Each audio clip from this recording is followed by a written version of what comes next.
What's up, guys? Welcome back to the next episode of the Fireside Lounge podcast. I am your host, Malcuvius, the one, the only, and I am joined here today by our friends, the Chronicler of the World Library, Crawl Upon the Earth. How you doing, Crawl? Hey, what up? And our Waffle House announcer in training, Confused Kid.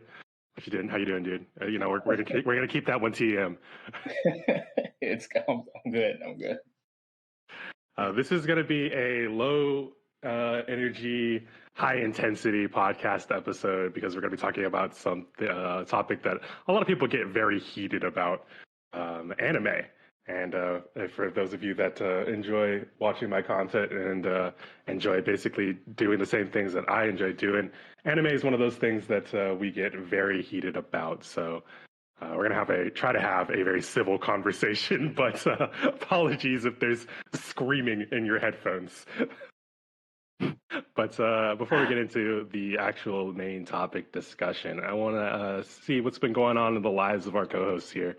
Carl, how you been, dude? How's your week been? I'm okay, man. Just been working a lot, but I streamed a whole bunch this week on my days off, and I ended up gaining like a bunch of followers that are talking a whole bunch in there. So I've actually had a pretty good week so far. That's awesome. That's great to hear. We love to hear that you're enjoying the stream and that you're getting a follow in there too. I mean, for those of you that do not know, Crawl here streams over on twitch.tv/CrawlUpontheEarth. Does some book readings and some game playing. So if you're ever in the mood for a low down chill, go ahead and pop on over there. We'll be sure to plug and leave a link in the description for this episode so you guys can check him out. What about you, Confused Kid? How's your week been? Pretty good. I've also been streaming. That's a lie. I don't stream. But I have been working on some projects for this art walk thing I might be doing soon. So I've been kind of cooking on that in the background. Every once in a while, make some more digital art and stuff. Been fun. Cool. All right. Well, for those of you that have checked over on our YouTube channel, Confused Kid is the one who's been making those really fancy thumbnails for those vids on the Marvel Snap and Diablo side of things. So if you guys ever need anything in that regard, if he's open. Are you open? I might be. It's crazy how that works. You never know. It's like a revolver. It's really closed, but it also kind of gets jammed sometimes. And you just walk up to the door and see what the sign says, honestly. Take your bets. Yeah, but like I said earlier, this episode is going to be about anime, our favorite anime, what we think of anime, and what we would like to see animated in the future. So be sure to tune in. And if you guys have any questions, want to leave any comments or have any thoughts, you can write into our email at thefiresidelounge@gmail.com. It's thefiresidelounge@gmail.com. So before we get into it, let's talk about anime as a whole. I don't know about you guys, but anime has been a pretty big part of, I would say, my growing up period from the time when I was a wee little laddie. Doing nothing but watching Full Metal Alchemist Brotherhood when my parents were asleep because my dad had a box set. Not knowing what's going on whatsoever. Yeah, because your dad is super into anime too, isn't he? Yeah, he's I would say he's a super nerd / jock. Honestly, I don't know how that guy does it. He does a little bit of everything, and it's kind of a little annoying, if I'm going to be quite honest. But I feel that. Don't tell him I said that. Dad, if you're watching, turn it off. This episode's not for you. You don't get the admiration. But yeah, I've been watching anime since I could form a thought. I feel like. Though I can't say that I knew it was anime, and I can't say that I was really actively watching anime until late middle school-ish time period. So maybe 15 or so years ago at this point. What about you guys? When did you guys start watching anime? I guess I'll start. For me, technically, it was also my dad. He used to let us watch Speed Racer, and we didn't know. Oh yeah. Wait, old school Speed Racer? Oh yeah, old school. The talk fast. Yeah, yeah. Astro Bullock and models and stuff. Yeah. Yep. He was super into that, and he just showed us that all the time. I didn't know what it was. It was like Yeah, this cartoon looks weird. Go, Speed Racer, go. Oh my gosh, that's stupid. The mock sticks, that whole stuff, and his whole brother, and yeah, I got into it that way. Fell out of it because it's America. It wasn't that cool back then. And then cable became big. And then Toonami became big. Toonami, and then it was Dragon Ball Z. And you watch it at night, waking up to them that super loud ending song like everybody else did. Yeah, the Boku Tachiwa. Oh my gosh. I didn't even know what they were saying. I'm like, it's too late for this. Bro, that's how I used to wake up to Robot Chicken. I was like, I did that to and Robot Chicken, yeah. Dude, the cowbell. Oh, da, da, da, da, da. Oh my God. I had not even seen an episode of Robot Chicken until I got to college. I didn't know it was a thing until I got to college. We weren't allowed to watch TV past like a certain hour of the day when I was growing up. So I never saw an episode, saw it air or anything like that. And then by the time I was old enough to do whatever I wanted when I was, out of school, I was playing games or watching anime on my laptop because you could just stream at that point. True. That's fair. Yeah, so you didn't get any of the Adult Swim or Toonami type of fix when you were young then? So Toonami was different though because my dad would watch Toonami. Oh, okay. So Bleach and Dragon Ball would show up, and if it was Bleach or Dragon Ball, I was allowed to sit down and watch. But if it was anything else, that was a no-go. True.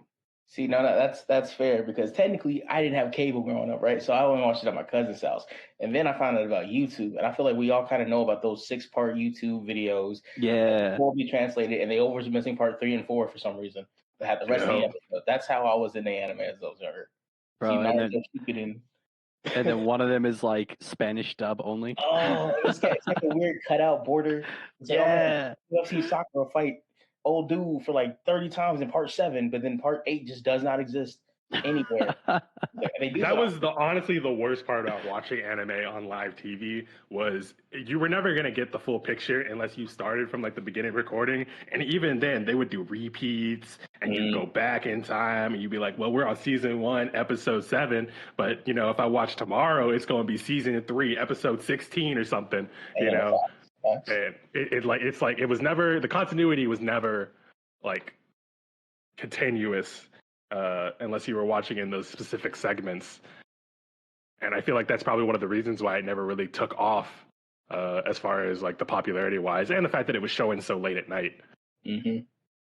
But that all changed with Disney XD, I think, was the changing one there. Disney XD. I thought it'd be Jetix or something, but Disney XD. Jetix had Astro Boy and the Eon Kid and the Teenage Mutant Ninja Turtles Fast Forward and all that stuff. But I don't remember it having a whole bunch of anime on it. Maybe I'm tripping. I thought it did for some reason. Maybe I could be wrong too, but I honestly the deciding the big one that I really remember was when Naruto Shippuden started airing on Disney XD, because everybody in my high school at the time was that's when everybody was oh my gosh, Naruto this, Naruto that, it's all about Naruto, because it was showing during peak I just got out of school hours, That makes sense. Oh yeah. But I feel there was a time period, and you guys probably had this too in your school, where it went from anime was this weird thing that only the weird kids watched to, oh, everybody's watching anime now. It doesn't matter what you do in your free time, but sometimes you're getting an episode of anime. Oh man, we the veterans. Yeah, no man, you got to remember, I'm quite a bit older than you. I was token Asian in my school, and so I was with the weebs, and only the weebs watched anime. Even Naruto, which was transcended borders, only maybe they'd catch I love Gaara versus Rock Lee, but then they wouldn't watch Shippuden. You know what I mean? No. Because but in the Black community, I don't want to say that, but in our community, Dragon Ball Z was it though. Every kid I knew loved Dragon Ball Z. They didn't know what. Well, see. We also had the jocks playing Yu-Gi-Oh! At our school. The football players would come up to the anime lounge and play Yu-Gi-Oh. Y'all had a lounge. Y'all was nice. Well, see, we had an unofficial anime club in our high school. Okay. Like it was hilarious. It was literally one teacher that was just obsessed with anime. If you were in his class at one point and he saw that you liked anime, he would go, "Hey, you want to watch anime after school? You can come to this classroom and we watch anime after school." And so it ended up being like this like group of like 30-something kids that would go to the classroom after school and watch anime. There was one time he tried to make it official, and the school shut him down. Oh. So you were literally like, we were like sneaking into the room after school and they would close the doors and turn the lights off. That's kind of creepy in hindsight. I mean, like, it was just, the thing is like, I don't know about your guys' schools or anything like that, but if you wanted to like have a group meeting or anything like that, it had to be sanctioned by the school. We weren't allowed on campus after school hours unless you were in a club or you were in a sport. Everybody else had to leave. Makes sense. So, and if this was like an unofficial club, so if you were going there, you had to get there, you had to be quiet, and you had to wait for the. Right. Pause. Think about it from a parent's perspective, though. What's my son doing? Oh, a teacher invited him to a classroom after school hours. I mean, you just said you were going to anime club, you know, and like if your parents knew you, they'd be like, all right, just don't like get in trouble or something, you know. It's like That's fair. I think of it like just kind of like it's what the cool kids are doing, but not drugs, you know. It's better. See, like we could be doing something way different, you know. It could be drugs. Anime, it's fine. You know, I even said that to my mom because I was like, I didn't really go outside. I just played computer games and I watched anime in my room, and she was like, man, you're not. That's not very healthy. And I was like, I don't know. I could be like doing heroin. And she was like, all right, you're right. That's smart. Can't argue with that. That is a very good answer. I could be in the streets selling DVDs that have been burned. Come on. Dude, you don't even know, Mom. I could be selling modded Wiis. I'm saying, I could be selling VHSs of Rugrats, man. Like, you don't want. You wouldn't download a car? I would download a car, bro. I would too. I would download a car so fast. Give me a 3D printer right now. Give me a Prius. But like it's just like I feel like it's evolved to a point where it's mainstream now to watch anime, and there's so many different ways to watch anime, and they're all available to you, just at like the tip of a hat. And I feel like that it's just changed so much in the past 10, 15 years. Not even like the past 5 years, dude. Oh yeah, like it's blown up so much. I mean, it's cool to see that, but then you got like chronically bad online takes, kind of. Well, okay, we're not going to get into the forum takes or any of that stuff. No, we're going to leave that. Let it lie where it lies, because that's a whole different podcast topic. Let's be honest. That's fair. That's a deep dive for the dark web or something. Honestly. But besides that, the anime has evolved in here, at least on the West Coast, because I mean, like obviously it's huge over across the seas. And they've been doing it ever since inception. So there's a lot of different anime, and there's a lot of different genres and a lot of different types of presentations that are portrayed in different genres and all that sort of thing. So I wanted to talk a bit with you guys about those genres and about like anime as a whole, how it's like developed and the differences of those popular genres, like, so we were talking about earlier about Naruto and Bleach and Inuyasha, and like those are your typical shonen, right? Like your typical targeted towards young adults / boys that are going around outside trying to find their new adventure, right? Yeah. And the whole idea is that you have, strong characters with the power of friendship fighting it out against a big bad or whatever. It's always the same thing, right? Yeah. But it's just the way that it's portrayed, and that's I feel like what made like Naruto and One Piece and Bleach stand out, right? The big three that really had them sink their teeth in to the audiences that they were trying to grab.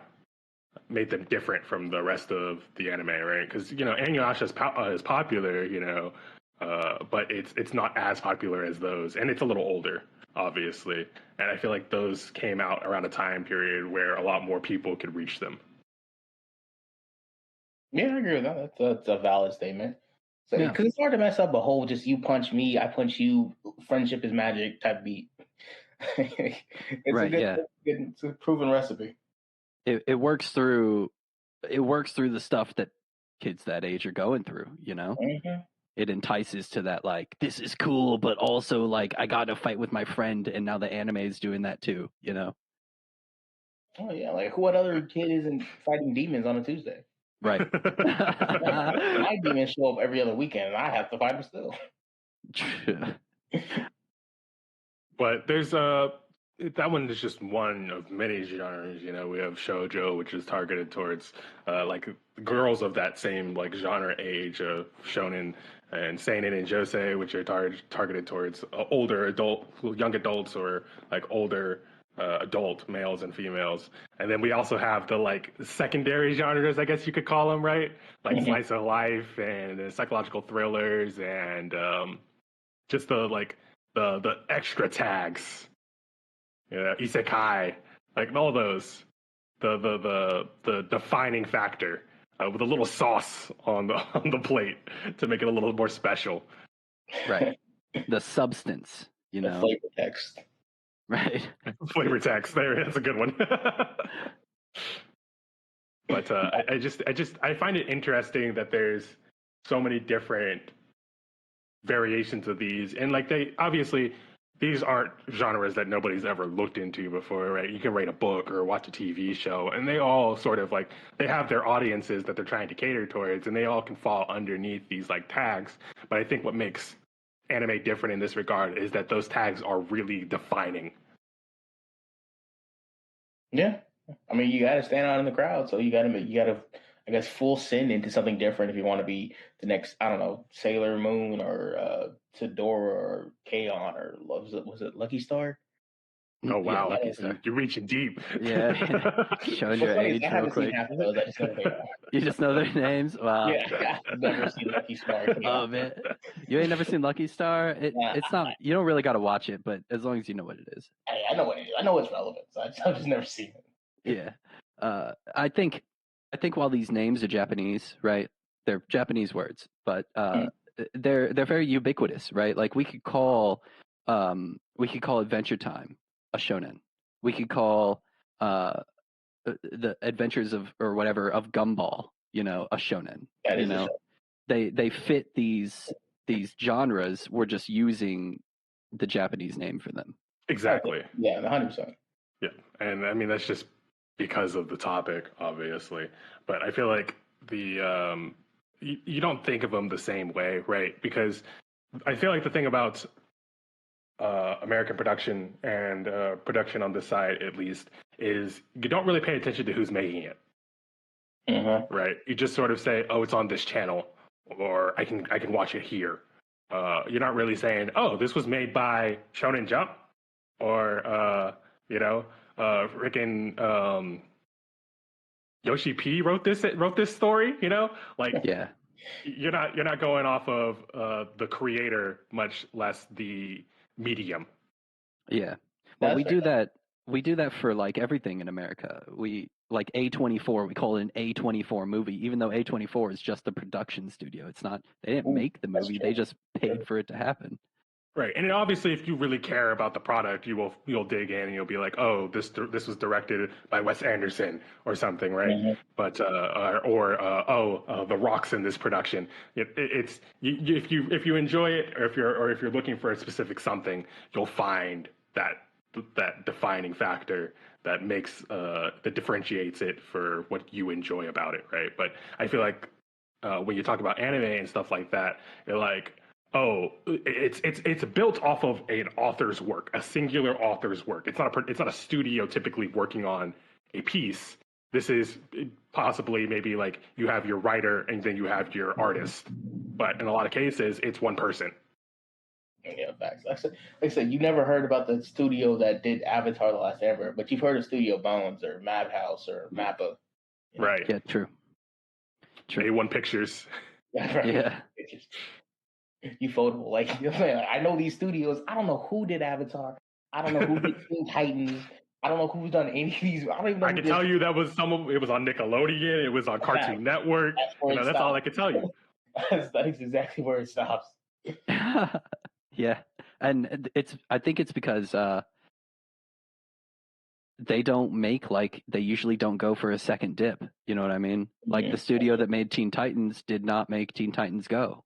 You know? Yeah, that's true. How crazy would that have been? Oh, Teen Titans Go was made by the same studio that did Teen Titans.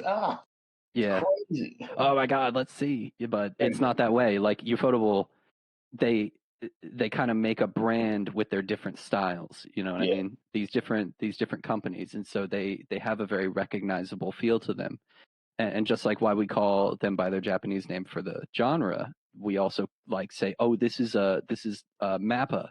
Mappa made Chainsaw Man. Mappa made Jujutsu Kaisen, and so we know they're good. So we know whatever Mappa puts out is going to be good. So we hang on to it. But with American shows or even American movies, we just kind of stay with the production studio. Yeah, that's true. That's very true. Yep. And it's like you don't really see a lot of cases where an animation studio double dips, or like they make two back-to-back really good TV shows or something in that regard, or they come back for another series, right? Like I can think of like a couple maybe, like Ben 10. I used to love Ben 10 while growing up. I'm rewatching it right now, honestly. It holds up. It holds up. It's still a good story. It during the pandemic. It holds up. But I don't know if y'all remember Generator Rex. It's okay. Generator Rex is made by the same animation studio. Yeah, just Man of Action. I'm gonna Google it. But also, I think another aspect of that is like in America, right? We don't have production studios like that in America. Like we normally outsource everything to like China, Korea, and other animation studios outside the U.S. Japan's all in-house, quote unquote in-house. We don't have major studio. We have like Pixar and Disney, but that's all for movies. Yeah, I mean, there's a cultural difference, of course. That makes a big difference between it. You good? I sneezed. I'm sorry. Okay, I wasn't sure what that. I was like, no, what he said. Anything. Bless you. Because you typed. I got a cat. It's hard. Oh. All you pet people. Hey, pets are nice. I've never had a pet. Anyway, I just find it very interesting, the divide between the way that we treat the productions in our countries. But I feel like we could talk endlessly about like the differentials between how the working and the commercial lines are. But that's not what the topic of today's podcast is. Today's topic is anime. So with that being said, Crawl, you've got the first mic, my man. What's Show us what you got. What you brought to the table? What are we eating today? From my favorite anime? Yeah. What are we snacking on? Okay, so I want to preface this for any viewers at home. I'm an anime guy. I started really young, but I really fell into manga. So like I have favorite animes, but I don't really watch anime anymore. I just read manga now, but my favorite there's a time period in your life. Sorry, I don't mean to cut you off, but there's a time period in your life, I feel like, where you can't just sit down and really watch anime continuously like you used to. Bro, that's what it is. That's what it is. You not heard about the pipeline? No. Okay, what? I know. A quick interjection real fast. Detour, if you will. So there's this thing that's kind of trending right now. It's called the anime to manhwa pipeline. So you start with anime, you watch a bunch of anime, and then you get bored of it because it's too far behind, and you want to know what's happening. So you get into manga, then you read a ton of manga, and then you kind of get bored of manga, so you dip your toe into manhwa, and then you get into manhwa. Now you still go between manga and manhwa, but you kind of favor manhwa a bit more. And then like I think they say currently the end of the pipeline right now is what's the Chinese version of manhwa? Manhwa. Yeah. I'm not in that one. I don't like that pool. The pool has bad translations. So I'm not courting that. We're not going to get into that topic. Because that's a whole other dish. You know? But that's like the popular thing with the whole manga sphere right now. Currently, it's like the pipeline. Get into it, and you trickle down. I don't like how accurate that is. Honestly, it is. It's exactly what happened to me.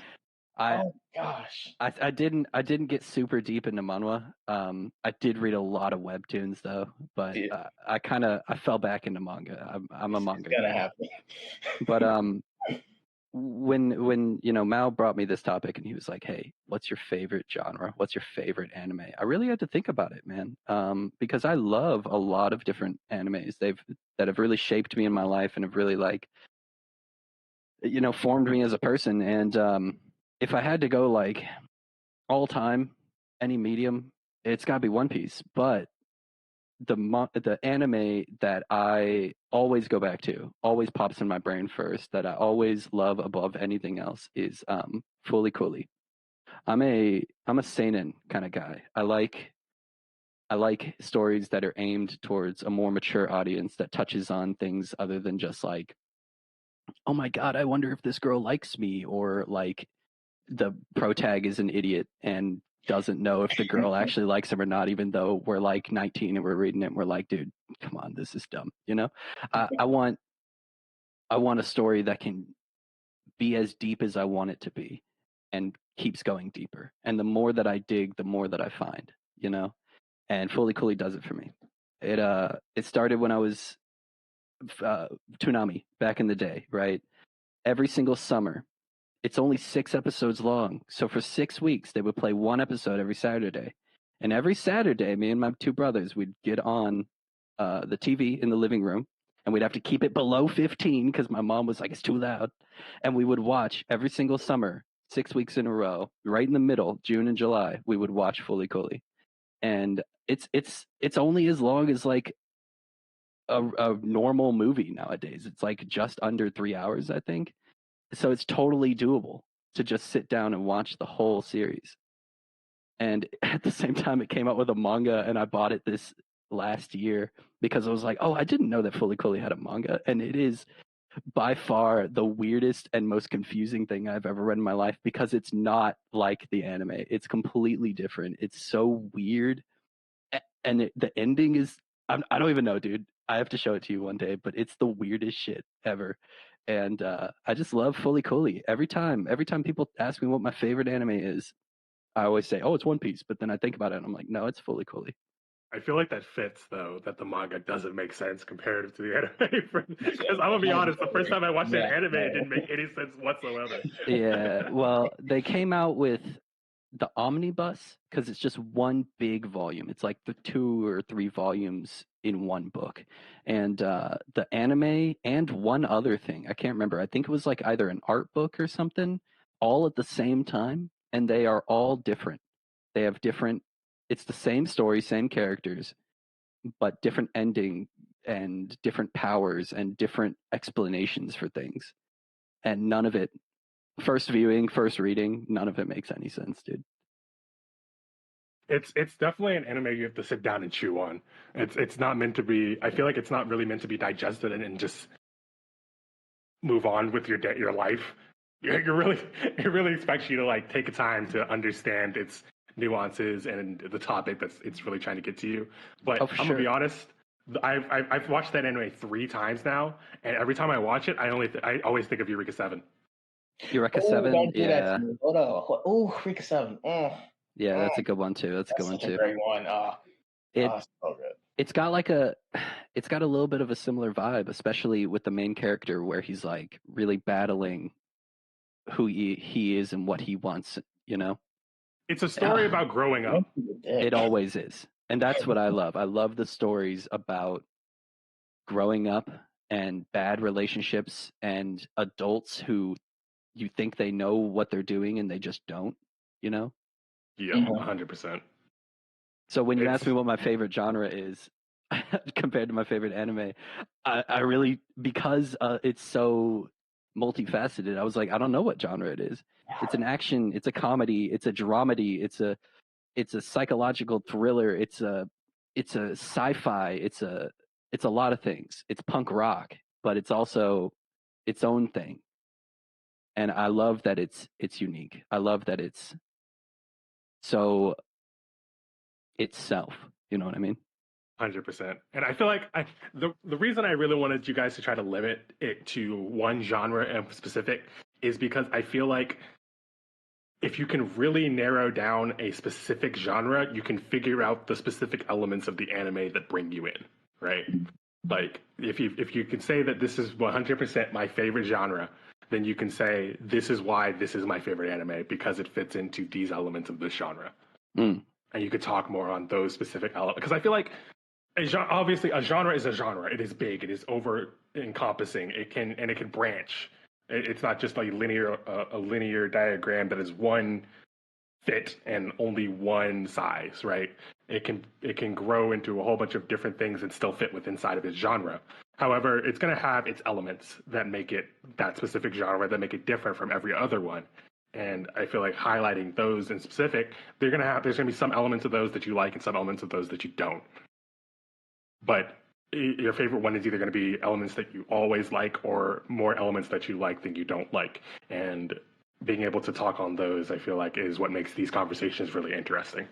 Oh, I think so too. And if you would like, I know what my favorite genre is, and I know the manga that got me there. Oh, 100%. That's what we're here for.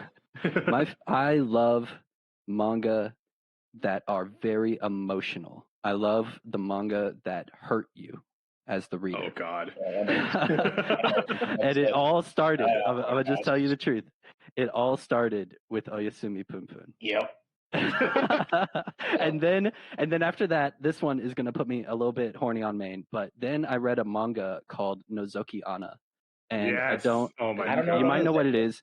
It literally translates to a peephole, and it is a hentai, but it's like 90 chapters long or some shit. And it's a manga, but it's like there's a lot of sex, and it's very like hentai with the sex. But it like it sets you up like, oh, I'm horny, and then it catches you with the story. And then you keep reading, and then it takes your heart, and it's like, hey, we're going to take you on this ride, this emotional journey. And then it just steps on you, and then it just keeps stepping on you. And then it just keeps stepping on you. And that's what hooks me. The next one gotta be Solanin. It's a manga written by the guy who wrote Oyasumi Punpun. It's Inyo Asano. Just like what we were talking about earlier, you find like one dude that you're like, oh, it was made by him, and you read everything or watch everything. Yeah. And that's what I did with this guy. And Solanin was his first work, and in my opinion, it's the best one. And I keep reading manga and new manga, and I keep chasing that high of when it's 4 a.m. and you finish the manga or something happens, like that one part in Oyasumi Punpun where you literally just go like, this can't be happening, and you like can't go to sleep. Oh. But you got to wake up at 7 a.m. to go to school or some shit, you know? Oh, I don't do this. Asano's like, what's the word for like an author's like series of works? There's a word for it. His discography. Yes, thank you. I thought I just it's vast. It's huge.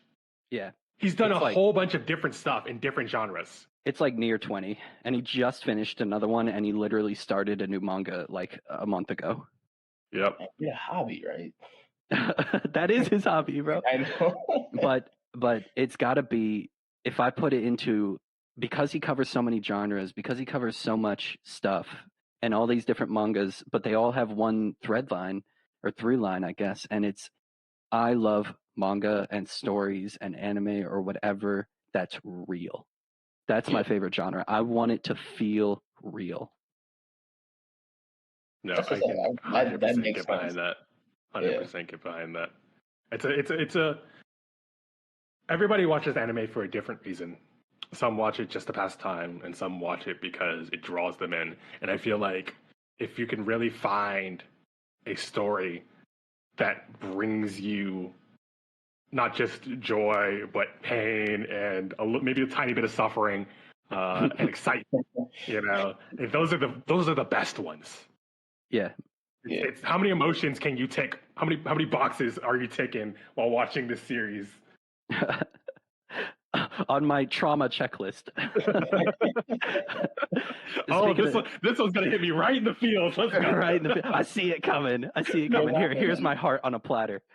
Speaking of suffering, actually, And I think that this is a feeling that everybody feels, all anime viewers, that like more than just the popular stuff, more than just like Demon Slayer, you know, everybody who's like, I love anime, they love the stories that hook them like that. Like there was a reason why Haruhi Suzumiya was like the hit show for like a decade and a half. Oh my god! It's because it hooked you, and it hooked you so much that they played the same episode 8 weeks in a row, and you watched it and suffered through it because you were so gripped by the story and the characters, and you were so in love with where everything was going that I sat through the Infinite Eight, and every week me and my friend would meet up at school and be like, I can't believe it was the same episode again. We would just hope that it would end. But it's such a Haruhi Suzumiya thing. Yeah. And so like everybody, I think I might be speaking for a whole generation when I say that we're all chasing that feeling, you know? 100%. You're never the sadness when it comes to watching anime is the fact that you're never going to get that high again. That high of hitting of watching that first one that gripped you. Yeah. And it's like, oh no, this is the one. Like this is the sauce. Yeah, you can like feel a core memory forming. But then sometimes you find a story that does get you, and you are right back in it. And it's like you're having an emotional flashback, and you're right back in it, and you're like, this is why I watch anime. This is why I read books and manga. Exactly. Yeah, 100%. What about you, Confused Kid? Well, she's on a whole emotional roller coaster. Did you not know you signed up for this? This is why you're here, bro. You're talking here to hit you in the feels, earth, bro. All right, take your feels, put it on this plate. It's a buffet. I don't know why I eat this. So for me, like Crawl, I'm I stated earlier, right? I'm on that whole I read more than I watch anime now currently, just because. Like I said, like Mal brought up earlier, I don't know if I can fully sit through a whole 20-minute anime by myself without being bored or looking at my phone. My attention span has been shot or something at some point. And TikTok. Because of that, I feel like I'm more selective with what I watch if I do watch something. So in that vein, right, I like to go back to what I feel comfortable with, right? Because I don't like to rewatch a lot of anime, because when I do, I feel like, oh, this doesn't hold up as well, or this isn't as good, or man, maybe this is a bit more problematic than I remember. Sometimes that just happens. Yeah, but, the don't meet your heroes syndrome. Oh, yeah, don't meet celebrities, don't meet your heroes. One of those things. But yeah, so for me though, one that I can go back to, I feel like with good confidence, right, is the one I selected for mine is Beck Rangoli Child Squad. And I wouldn't say it's a seinen, excuse me, word seinen. But it might be, I don't really know, because it teeters the line like Crawls kind of does. Because it's music, but it's also like slice of life. There's like really mature elements in it too. So it's kind of like genre blurring in a sense.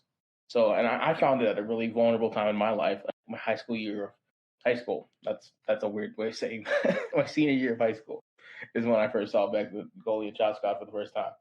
And when I tell you this thing hit me like a truck that was going to send me to another world, oh my gosh.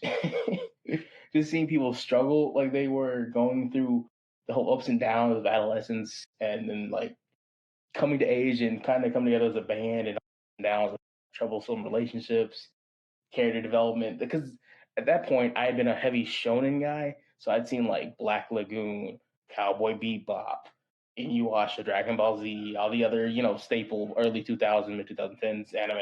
And then you see this thing, and you're like, maybe I should figure out some stuff. If he doesn't got it, if he seemed pretty well get together at first, but then like the more the show goes, it's like, no, he's not together. He's just human. And it's like, dang, this is really he's a weird human too. He's a weird human. He's a weird human. I'm like, this is relatable for some reason. Oh man, it was hidden. It was really hidden, and I was like, this might be my show. And I feel like just it speaks to like the whole cliche of coming of age movies and TV shows, and like they never really hit for me till this point. And for some reason, this was just the medium that it did with. I don't know if it's just like a perfect timing of what I was going through in life. senior year anxiety about going to college or figuring that out in general. But yeah, this thing, this stupid little people this stupid little band that wanted to sing in America for some reason, and they barely spoke English. It was great. I would not recommend the sub. Honestly, the sub's pretty bad. There's a lot of broken English. I have never seen this, and so I looked it up on. I've heard of it, of course, but I looked it up on Wikipedia, and you know that this is a wide-spanning series. It says that it spawned 3 guidebooks, 4 soundtracks, a video game, and a line of guitars. That's pretty tight. I believe it. I really believe it. I don't know about the video game. I don't know what they would do in that. It's like Guitar Hero or something. It's Guitar Hero. Yeah, okay. I was like, I don't know what you would do for this video game. To be depressed. Anxiety of a band. Oh no. But not because there's so much about this anime because it's old school, so there's flat colors. It's muted throughout most of the anime. There's no crazy visual flares, no magic powers. There's a freaky dog, but it's not like crazy. But it's just there's just one scene, right? And it's called Full Moon. It's the main character and the main female lead. They sneak into school and then just singing, or she's singing, and it's like Full Moon Sway or something. I forget what it was called. But what I tell you, it was like 3 a.m. I heard this joint and I was almost crying in my bed, bro. I was swept away by all these emotions because the scene was great. The singing wasn't the best. I'm not gonna hold you because it's dub singing, so it wasn't like the greatest thing ever. But the next day I went to YouTube.com to MP3, converted the first video I found, and just listened to that the entire day. It was just so tired and sad and happy at the same time. It was a beautiful feeling. And like Mal said earlier, it was one of those kind of reset emotional high, like a whole drug addict for emotions. But it was just such a great time, and I highly recommend this to anybody who hasn't seen it. If you just want to feel like someone who doesn't belong but find a place where they really belong, and it's like the real, like, not everybody's happy all the time, not everybody's always positive and upbeat. It shows really gritty emotions, and I think that's like a real double it is to say that twice, but as real as it can be when it comes to this kind of genre. You're opening your up to a new experience, and you're like putting yourself in someone else's shoes and empathizing so hard because it's like I've struggled with X, Y, and Z, and I've seen how other people could struggle with X, Y, and Z. That's how they overcome it, and you see that overcoming. And the story's ending isn't like, oh, we're gonna play at the garden or anything crazy like that, but you get like a really full ending, which you didn't get a lot back then when it came to early anime in that time. Sometimes you just stop at episode 12, and there's no conclusion. There's no season 2.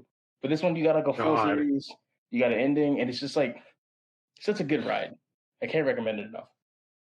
There's so many anime that just leave you with a bad taste in your mouth because they said to be continued, and there was no continuation. No game, no life. Oh man, that one hurts especially. But I really wanted to drill in on one of the aspects of Beck because you watched the anime, I read the manga, and one of the things that I really want to bring in here is that music genre. You know, I haven't. There are a lot of music anime, but I can't say that I've watched a bad music anime. I can. Or read a bad music manga, at least not recently. Okay. And I may just have gotten, I may have gotten lucky, but like Kids on the Slope, Your Lie in April, Nodame Cantabile. I don't know that one. These are all like they're all music anime. You know, you caught some of those. Blue Giant is one I'm reading right now. That is just like icing on the cake. I guess. Like, sometimes the authors are able to somehow just completely portray the feeling of listening to a live concert on a piece of paper. And when you get those stories and you get to watch those anime and see them come to life and listen to the music, in a lot of cases, it is a changing experience. Like you're literally like, I feel like after having watched and read some of these, I have not only come to better appreciate music and as a whole, but also appreciate the artistic nature of the genre. Oh, 100%. Yeah, I think there's got to be an incountable amount of video essays out there on the impact of music on emotion. You know what I mean? I think music in manga, it's something about the visual medium where like I mentioned Solanin earlier, you don't even, it's a paper. There's no sound, but I don't need the sound. I don't need the music. I have the It's in your lyrics on the soul. page. It's in my, I The can music of hear the it. soul. I can hear it, bro. I can hear the beeps and boops of the black and white. That's right. But no, I think like it's one of those things where if music as a visual medium is such a crazy concept because music isn't technically visual in that sense. But if an author can portray it right with the right cadences or the right notes on the paper or just the right visual emotions throughout a scene, it carries so much weight and impact to it that it's something that you can get with a fancy music video. Sometimes you can recreate it, but like sometimes you don't. And I feel like this is like a crazy medium to show that. It's hard to explain, I guess, without visually seeing what we're talking about. But it's like if you get 100%. the right, a good example, right? It's a Guilty Crown, right? Oh my gosh! Right? Dude. Yeah. Dude, the anime is it's a beautiful production. It's a beautiful music. What? I think the story of Guilty Crown is awful. The story is a little bad, but like the portrayal, the way that they tell it, I feel like is amazing. Amazing. It's amazing. I love Guilty Crown's soundtrack so much. It's really what got me into like anime kind of music because I wasn't really into it. But then like you see the first episode of Guilty Crown and it starts off with that music video with the main girl. I forget her name, but she just comes in like a whole truck in a storm and just you start off with her song and you're just like, yo, this might be something different. Hold up, they moving different in this, and it sets the precedent. And it's like the whole thing's revolved around the whole music, and that's neither here nor there in that regard. But it helps focus it and center it in a way that I guess just talking sometimes can't. Exactly. Like music, it can be used to portray an emotion that you, like literally said, you can't portray by specifically talking to an individual or saying something out loud. You're using a medium that portrays your emotion more in depth, I feel like. When you can't really put it to words in a lot of cases. The music in itself tells the story. I've never heard of this anime. You've never heard of Guilty Crown? I've never heard of this. I don't know what we're talking about. Oh my gosh! If you're ever just wanting to waste some time, I definitely it's a 24 episode anime, so it is a pretty long one, but I definitely recommend watching it. I think it's 100% worth watching. Yeah. It doesn't have a generic story. It doesn't have a generic ending. That is true. That is very true. I feel like honestly, it is one of my top anime for sure. I have a freaking my anime list probably puts it at like 8 or a 9. Honestly. Wow, really? Yeah, that's like what I put Angel Beats at. Angel Beats. Oh god. Testing out all the.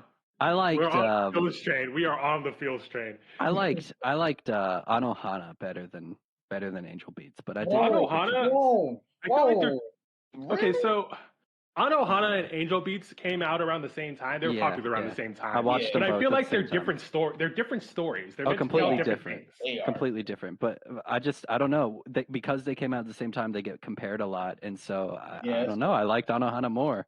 When Secret Base or whatever the name of the song comes on, dude, it throws me back.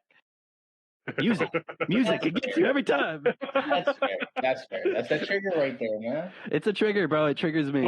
But okay, and hear me out here. Da-na-na-na-na-na. Oh, they play. I forgot that they play music in Angel Beats too, don't they? Yeah, no, that piano. That's not. It's the opening theme song, dude. Oh my God. It's the opening theme song is the only. It's honestly there's a band in Angel Beats and they do play music and everything, but nothing in that anime beats the opening theme song in my opinion. Facts. I agree. I thought their music wasn't bad though, but Mo, hey, speaking of Angel Beats, okay, so when the last episode premiered, I was in high school and I watched it and I came back and all the weebs were around and we were talking about it. And I was like, man, I hated it. I hated the ending. I was like, that was some bullshit, you know? And they go, well, did you stay after the credits? And I was like, there's something after the credits, and they were like, you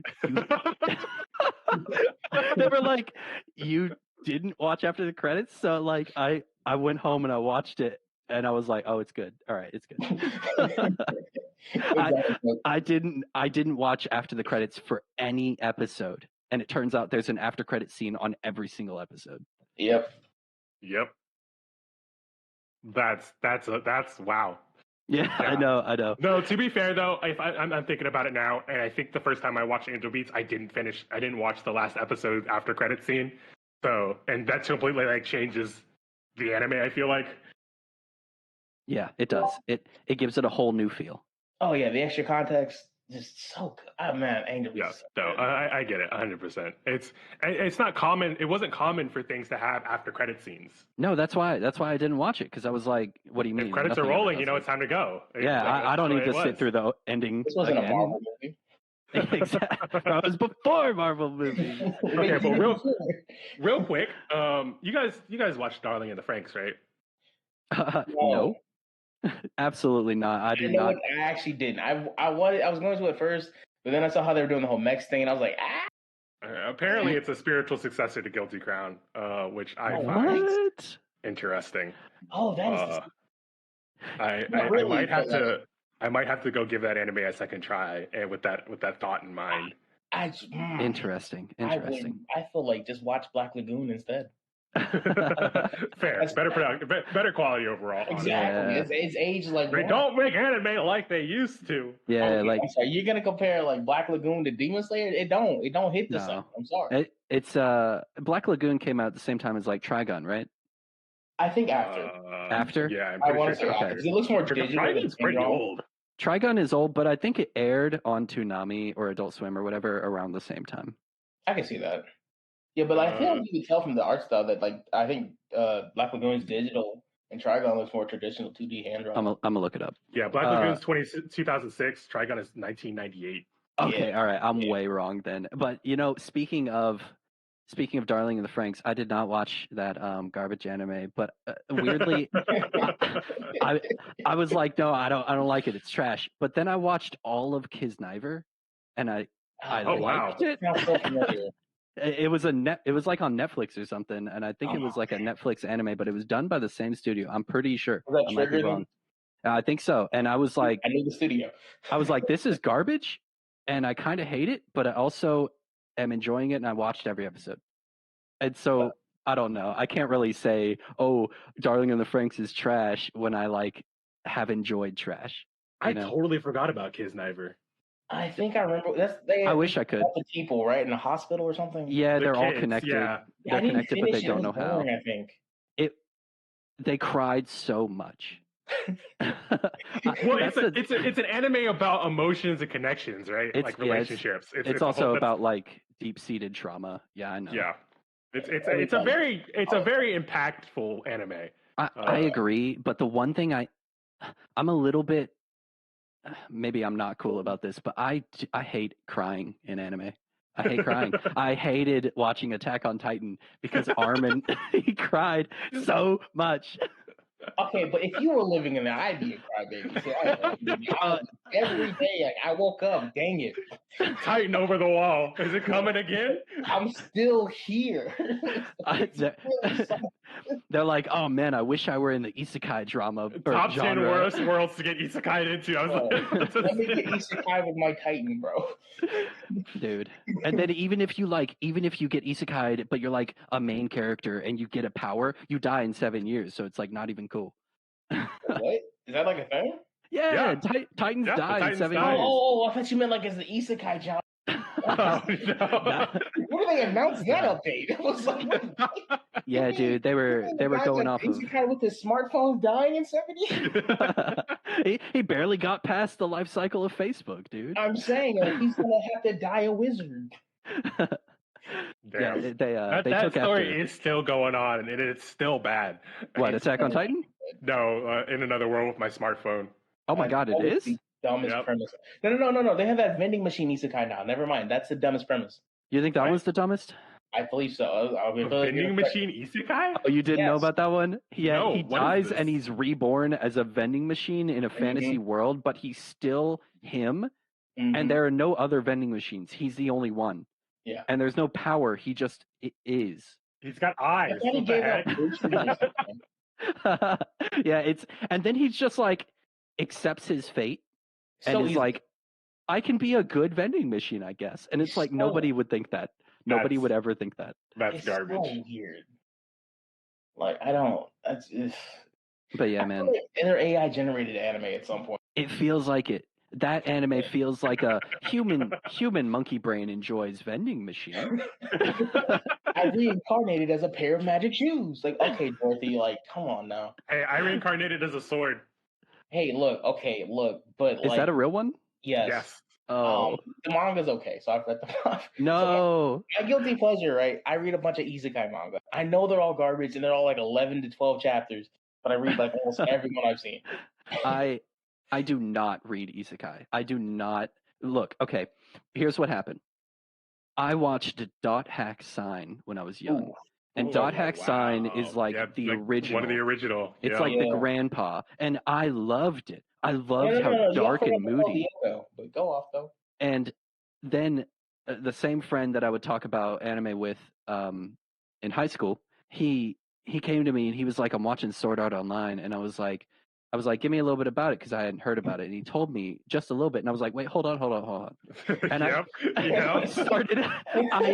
I told him the plot to Dot Hack Sign, and he goes, "Yeah, that's Sword Art." And I was like, "That's Dot Hack." And I never watched an isekai after that. I was like, "This is trash, bro." Okay, in my It's all defense, just I thought Sword theft. Art was so cool when it came out the first time. Everybody did. Everybody did. I've And then never seen everybody. anything like it. It's I because knew it was that. part of the forefront. It was one of the forefront animes Oh my that was opening the gates. The floodgates opened, and it was one of the ones that made it through. And everybody's like, "Oh, this is amazing!" And then we got better anime, and we were like, "Wait, why did we like that trash?" Yes. It just does not hold up. It is doesn't. The fights were cool. The fights were really cool. Yeah, And but they that were until they started getting magic, and then there's like Kirito got god powers, and it was like, all right, y'all just doing stuff. bro, the dude literally hacker noises I'm in for like a season finale. Like, no, I don't care about that anime. And I'm so Jesus Hacker. because of Sword Art Online, I do not watch isekai.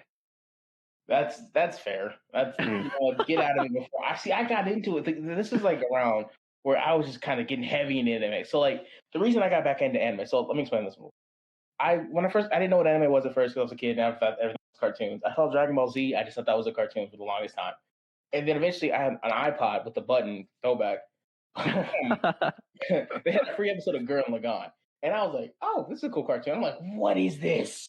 Why? Yeah. Oh my Yeah. god. Bro, fight the power. Fight the That's power on right. everything. That's right. And so I'm like, there's only episode 1. Like, I gotta find out more. And then there's like anime genre. I'm like, what is anime? And so I deep dived. I went hard. I stayed up till 3 a.m. on school nights hard, just watching everything I could find. Code Geass, Gurren Lagann, Darker Than Black, and even Steins Gate. I didn't like it, but I tried Steins Gate. Anything I could find. And then I saw Sword Art, and I'm like, this is peak. Sword Art is peak. Nothing is ever topped. No. I'm saying I'm going to survive in this digital world. This is so cool. It was not. You fell deep into the power fantasy, man. Bro, if One Punch Man had came out around that time, I would have just became bald. You would have been a changed man. I would have been like One Punch Man, bro. 100 push-ups, 100 sit-ups every day. Saitama is. No. Honestly, I think if One Punch Man had came out in the very beginning, like the inception, there would be a lot more people that are like swole anime guys, swole anime 100%. watchers, 100%. like gym rat anime watchers. Dude, we still got some. Like, I have a coworker, and he's like a very buff dude, and his Discord is like Super Saiyan Jutsu 3. Like, oh yeah, no. I had my professor, my senior project professor, the professor for my senior project design. We were working on a new interface for Ruby, and he would tell us, "Oh yeah, I'm gonna go to the gym." and he's like, I gotta get some new stuff. Hey, you guys watch anime? I gotta get some new anime openings for my gym playlist. And it's like he was rocking out to Dragon Ball openings, Naruto, Dude. that was how he got his gains. Dude, Yeah, that's what's up though. you know, I actually think anime openings aren't as good as they used to be. Well, hold on. 100% Whoa, no. whoa, 100% no. No. I agree with that. No, I agree with You that. disagree? You I don't disagree? even watch anime anymore. I will listen to an anime. Have y'all not heard Spy X Family's opening? I think it's called Comedy or Peanuts. Okay, no. What I'm saying is Fire. like anime used to I feel like majority of anime openings used to be bangers. Even if the Yeah. anime itself wasn't good, the opening was good. No, Yeah. that's not true. No, it's just, and maybe it's nostalgia talking, but I'm not saying they're bad. I should Okay. rephrase, because like the opening for Jujutsu Kaisen was like peak, but The ending was better. they were both amazing, and I really liked it. They're But solid. They're both really like, if you go back, like Naruto's opening by Asian Kung Fu Generation, Haruka Fire Kanata, band. Love dude, them. like it's iconic. And Bleach's ending, Asian Kung Fu Generation's song After Dark, my I think you might friends just say Asian Kung Fu Generation though. do what? Flow, Asian Kung Fu Generation. Flow was good. Flow was a different band. Yeah. But no, he said the reason I'm talking about this is because you said Code Geass, and my brain said Oh, Jibunwo. yeah. Sekai Saebo. Come on, man. Bro, you said it and it popped in my brain and it won't leave. And so we're talking about anime openings for a minute. And I just have like a whole playlist on my Spotify. It's just called anime shit. And it's anime just shit. It is just they anime were openings. they were iconic. They were like, sometimes the anime opening was like more popular than the show at the time. Like there were times where people were like, "Oh, Naruto sucks right now," but that opening's good. You know, Death Parade. Yep. Death Parade, interesting, but like, I don't know. And while I do think that openings are good now, sure, great songs. They sound like anime openings. It sounds like a band that made an anime opening, not a great song that got used for an anime opening. You know what I mean? That's. I mean, I feel like that's the thing now. Yeah, right. Like because it used to be, it was just a song that you wanted to use for your opening. Mm-hmm. And I feel like they are definitely marketed now towards like, hey, we need an opening for this anime. Will you make it? Because I feel like the market has definitely grown exponentially over the past 10, 15 years to the point where they're probably making a lot more money. Probably not. In general. Well, I'm Really? sure that the Probably production companies are, but the Well, creators are not. I mean, like, who do you think decides the opening theme song? Yeah, you're right. You're right. But Yes, yeah. it just, no matter how good an opening is, it does not get good enough to where I do not hit skip opening. You know what I mean? Well, I feel like that depends on how often you're watching episodes. That is also true. I think binge culture may have been shaping this, because like the opening for Dragon Ball Z comes on, and the second you hear it, you run into the living room. You know what I mean? Because that's once a week you're watching Dragon Ball. New episode comes out. 100%. I gotta see Gohan, right? Do you mean like the English dub where they're like rah fight the dragon, or like the dragon, but the dragon. Yeah, Dragon Ball Z. Yeah, bro. I mean, I liked them all. I even like the what was the other one? Is like something. Hey Kala or something. I can't remember. Yeah, Chala. Yeah. That's the real name of the song. That's fair. It works. That's like the whole song. No. See, okay, you say that, but then we have iconic songs like the One Piece rap. You're not gonna get that. Like, we're not gonna get it again. That's not gonna happen again. You know. One Piece rap is goated. Bro, yeah. Geico. And then don't give it up, Zoro. The opening that repeated every single time, Goldie Roger. Oh my God. King of the Pirates. I think that was Brock's voice from Pokemon. Did you guys ever watch the K Project? What? No. The K Project. No. So there's an anime called it's called K, or the K Project. Wait, is that the King thing? Yeah. Okay. Let me look it up. Like fire, right? It was like blue and red fire or something. Yeah. So the Kings all have like their elemental like affinities and stuff. It doesn't make any sense at the very beginning. The first episode makes 0 sense. That's why I dropped it. The English dubbed version of that anime, you could watch the first episode on YouTube, and the opening theme song was just a Hollywood Undead song cut in half.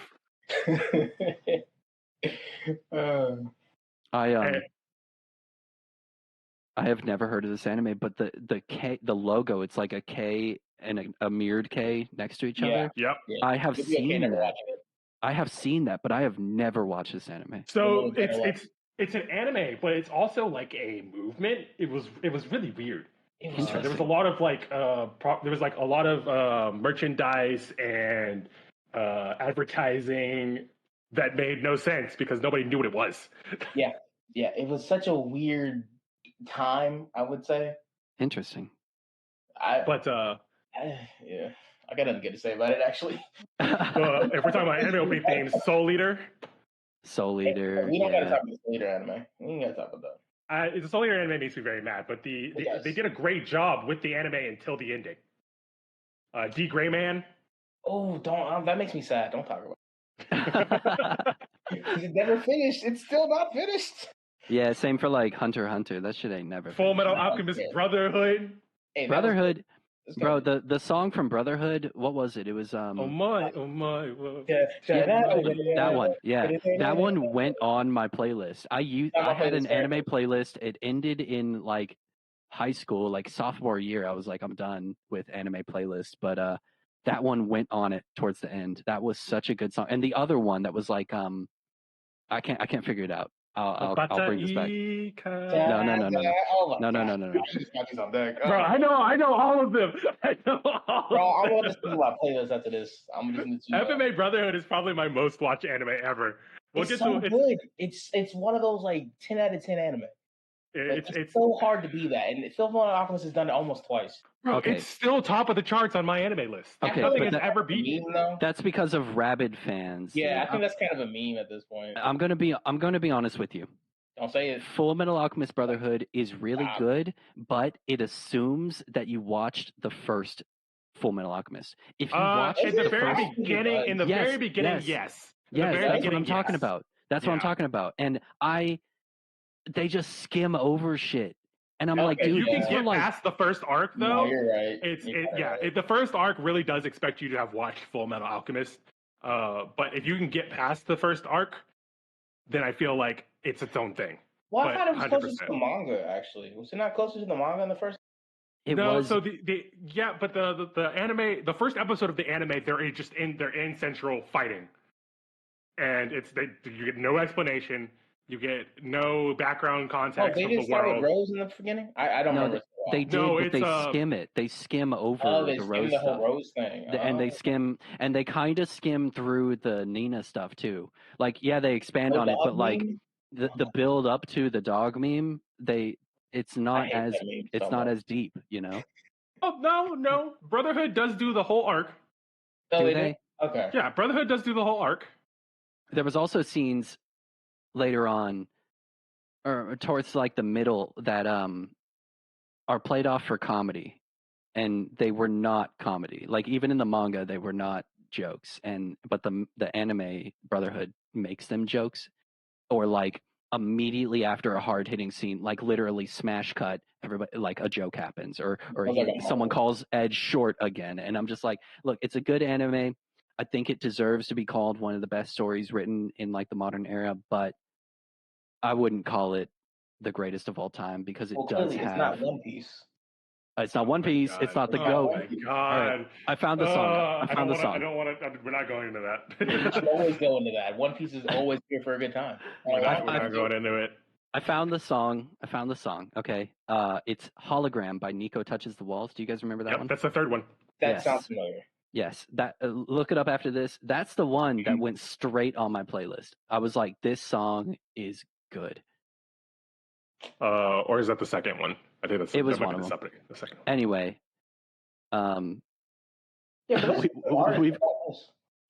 we've spent a lot of time on this. I feel like I derailed it pretty hard. No, it's a podcast, dude. We talk. We'll get back to the topics. We've got time. It's still topic. Adjacent. Adjacent. We're tangential. Yeah. I feel like this is the whole point, though, right? Is to have these conversations and talk about these elements specifically. So I would not say that we have derailed at all either. I mean, like we've got a few segments still coming, but it's not like we won't get to them. You're right. I just wanted the people in the comments to get on my side and call Sword Art Online. I want them to call SAO trash. Look, I want them to say that gonna- Hologram's the best song. I want them to say that Brotherhood is garbage. Whoa, It's not garbage. whoa! You biting a bit too much on your chip, man. I want to get some hate in the comments. Just rage baiting. Maybe a little bit. So the first opening theme song and the third one are my favorite ones. Yeah. I think the first one is called Again. And the third one is called Golden Something. Mm. Oh, Golden Lions are good. It's by Bradio. I'm trying to remember, was that? That's not. Never mind. That's not it. Actually, What? I have a personal. So the first ending. You said the first ending, right? Yes. Okay. So the first ending is by a band called Sid, and it's Uso, which is lie. And I have a very short story about Sid. First high school girlfriend when I was 14. She was really into. Oh, I'm sorry. I just mixed up two people. The girl right before. I'm sorry. Damn. Girl, if you're watching, I forgot all about you. The girl right before. I'm sorry. I've had a lot of partners. I'm sorry. Humble flex. No, I'm sorry. I'm embarrassed. The girl right before my first official girlfriend in high school. So I was like 14. She loved Sid, and she showed me them, and we would listen to them all the time together, and we would get on Skype and we'd play them and talk to each other and shit all night. And I forgot about them till I was like 19. And it popped in my brain. I got, like a song gets stuck in your head and you can't rest until you find it. But I could not, no matter what I did, I could not remember the name, remember the song, nothing. So I didn't have a Spotify. I didn't have anybody else who would know. I didn't talk to that girl anymore. All that I could do was go to Pandora and go to the Japanese rock and like Japanese anime genre and just hit shuffle. And I was a pizza delivery driver, and I listened to anime openings for like 4 months. Oh man! Until finally, I heard his voice, because he's got a pretty unique voice. It's like very, very, very soft, very effeminate, really great voice. I finally heard his voice, and I was like, "This is it. This is it." And so I looked him up on YouTube, and it was like an itch in the back of my brain got scratched. Them and L'Arc-en-Ciel, they were the bands that I could not remember. They're I can't remember who it is with the band that does the opening for Blood Sea. I always Blood Sea. Oh my god. I thought you said this podcast. Crackle. I thought you said this podcast was PG-13, bro. We're not going to talk about that anime, but that anime opening theme song I always remember it because I was really into French at the time when I started when I was watching that, and they're speaking in English, Japanese, and French for the opening theme song. Very cool. And I always thought that was so cool. But I don't. Oh God, I was going to say something, but I can't remember what it was anymore. The song is apparently called Spiral Dust. Spiral by Dust or Dust by Spiral. Spiral by Dust. Yeah. Or one of those ways. But I literally, we were in the car earlier today, and I was listening to the Spotify DJ, which honestly, it's kind of mid. I feel like it unfortunately, I think it weighs too heavily on what you've been listening to and doesn't give you enough new stuff. Yeah. But it tried to go back to 2015 and like play some songs. It was like, I'm gonna play you some songs that you were listening to back in 2015. And I was like, nope. Oh I was like, no, we can't do that because my Spotify was nothing but anime opening theme songs. Mal, these years always recommend the stupid our Spotify guys at our office hot features we thought you wanted. Do you skip that one? No. I skip that one every time he tries to suggest that. People at Spotify HQ are really into this. Like, I don't care. I don't think I've gotten that. I've never used this. It's a niche thing. It's not. I know. Like, if you have premium, I think you get it, but like, it's not. No, I got premium. What I do is I have my playlist that I've built over like, I dropped Pandora and I got on Spotify. So I've been building this playlist for a long time. Yeah. And what I do is I just go to the end of the playlist and I play the last song, and then I let Spotify autoplay based on other people's playlist. It will like generate songs for you to continue listening. And I have found like a lot of really good songs that way. Just it's in the same genre. It's like people who have the majority. Like, I really like this band called Circus Survive, and so people who listen to Circus Survive also like this band. Man, I haven't listened to them in a long time. I get much of we're gonna have to come back for a music podcast or something later on. Yeah.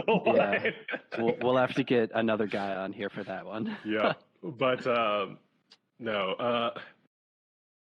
There's the one thing that we wanted to get into, because technically this all branched from Beck. I do what I do. Yeah. But like, yeah, that's what I'm saying though, right? Like we were literally able to reach in and grab a whole bunch of different ones just off of, we like the music for this. Yeah. Music is such an important part. It sets the mood. It sets the scene. Sound production, music production goes crazy in this kind of medium. Bro, yeah. Exactly. I kind of like how this podcast has been flowing. It went from like mine, which was very like, I really like the real stuff, and then Confused Kid, who was like, takes the real and then pushes it into like the music and the feels, and then it just branched out. Yeah, I'm about to throw all that in the dumpster. Okay, come on. All right, give me yours, Mal. All right. We'll go ahead and we'll call this is the closing of the segments for the specific genre typings, because I'm gonna go generic on this one. I wanted to pick one specific one, and I know like a lot of people have 100% watched an anime that falls within this genre because it is one of the most popular genres, the martial arts genre. I feel like a lot of people love martial arts. Martial arts as a medium, I feel like, is very, very interesting. The idea of using the human body as a weapon, and applying techniques and trainings and all of that stuff to your day-to-day lives. And you have Dragon Ball, which I don't agree with the idea that Dragon Ball is a martial arts anime, because it's in a lot of cases it's less of the technique and more about just overall strength. But I mean, like, technically you could say that Bleach is a martial arts anime, One Piece is a martial arts anime, One Punch Man is a martial arts anime. Like, there's a bunch of ones that you could say that are martial arts anime. But the one that I really, really wanted to talk about is Katanagatari, and that is my all-time favorite anime. And we were talking about it earlier, Crawl, our mutual friend, is called, like, this is the anime that he swears by, because I got him into this one, even though he refused to watch it originally. Yeah. But for those of you that do not know, Katanagatari is written by Nisio Isin, who also did the Bakemonogatari series. And Bakemonogatari is a very well-known and very popular series. Bakemonogatari, Nisio Monogatari, and all of it, the Monogatari series, like, extensions. Katanagatari is not a extension story of those, but it follows the same naming sense. It's the story of a sword. And the idea is that the main character is a individual whose whole family line is built on weaponless martial art. Their body is the weapon. And wow, you might think that the whole story is just built around this martial art. It actually gets into the more in-depth mediums in the regards to, this is a story about figuring out who you are as an individual, figuring out your purpose in the world, and coming to recognize that there are other people and they have purposes as well. And I feel like this one resonates really well with me as an individual who, for a very long time, didn't realize that other people in the world existed and had like lives that they lived out. I don't know if you guys ever had that realization growing up. It's like, oh wait, what? There's everybody around me is not an NPC. I'm not the main character. You went through the main character syndrome, yeah. It was less that I'm a main character, and more that people live their lives outside of the scope of which you see them. Yeah, you didn't you just didn't even consider that they were also thinking, breathing people. Yeah, it's, and I mean, like that could sound, it sounds really like harsh and detached, but when you walk up to somebody for the first time, how often are you thinking, what did this person do what have they done in their life up until this point, right? Yeah. And the main character in this series is dumb as bricks, but it's for a reason. He grew up on an island with only his sister, and all they do is train. Sounds like what's the main character of Black Clover? Asta. Yeah, sounds like Asta. He's like super dumb, but all he is big muscle. But see, Asta's just dumb. Yeah. Let's be real. Asta's just dumb. Yeah. He's dumb even regardless of his situation. Yeah. Because he has the opportunity to be smart. But I keep reading it. Oh yeah, no, I'm the same boat. I'm sunk cost fallacy, man. I did not know. I thought that it was just a similarity, like a coincidence or like a naming convention. I did not know that Bakemonogatari and Katanagatari were made by the same dude. I did not know that. Yeah, he likes the Gatari. He likes adding Gatari to the end of his stories. He's got Hane Monogatari, Nisa Monogatari, Neko Monogatari, which is Monogatari, Kabuki Monogatari. Yeah. That's a pun, right? That's like a running joke pun thing he does with his titles, I heard. No, Monogatari is story of. So they're all story of something. Mm-hmm. Yeah. Story of a monster, story of a cat, story of a sword, story of a demon. Like that's the whole like idea. Yeah. The YouTuber, the anime man, I think his name is Joey Bazinga or something. I haven't watched. I literally can't remember his name. I think it's Joey. I haven't watched him in a long time, but when I used to, he says the Monogatari series is also his like all-time favorite, but he is, a Japanese man and fluent in Japanese, and he says that the author is like a poet for the Japanese language. He reading it in the natural language is like ascended beyond the English translation. And so like the naming convention is more than just a naming convention. It's like part of the sonnet or whatever.